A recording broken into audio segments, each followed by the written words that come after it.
What if the very thing you call a flaw is the reason someone else blooms? Long ago, in a small village, a farmer carried water every day from the stream to his home. He used two large pots, hung on either end of a pole across his shoulders. One pot was perfect, shiny, strong, and proud. The other had a long crack running down its side. Each day, when the farmer reached home, the cracked pot was only half full, while the perfect pot always delivered every drop. Over time, the perfect pot grew arrogant. It would look at the cracked pot and laugh.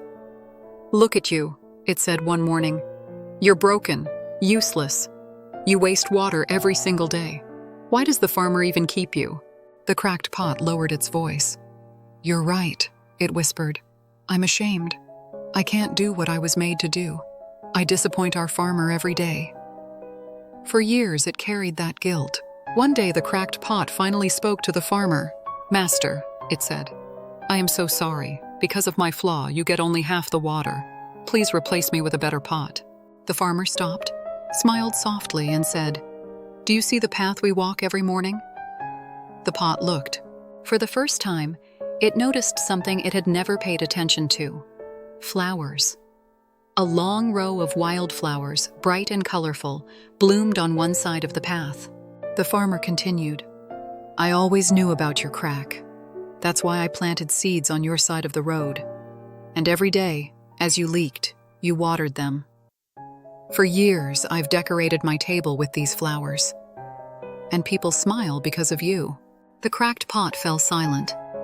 It had never realized that what it saw as a flaw had become a gift. And isn't that true for all of us?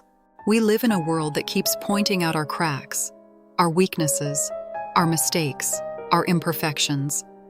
We compare ourselves to perfect pots, to people who seem flawless. And slowly, we start to believe that being imperfect makes us less valuable. But what if the truth is the opposite? What if our cracks are not there to shame us, but to shape us? Your struggle with patience might make you more compassionate. Your failures might teach you lessons no book ever could. Your scars may give someone else the courage to heal their own. Think about it. The strongest friendships are not built on perfection, but on honesty. The greatest leaders in history weren't flawless. They stumbled, they doubted, they fell. But each crack in their journey let a little more light shine through. Maybe you're carrying guilt for not being good enough. Maybe you've been comparing yourself, wishing you were the perfect pot. But remember this: no one is perfect. We're all cracked in different places. And yet, it's often through those cracks that beauty grows. So the next time you notice your flaws, don't hide them in shame. Look closer. Somewhere along the path of your life, flowers are blooming. Because of you. Perfection was never the goal. Impact was. And sometimes, our greatest impact comes not from being flawless, but from being real.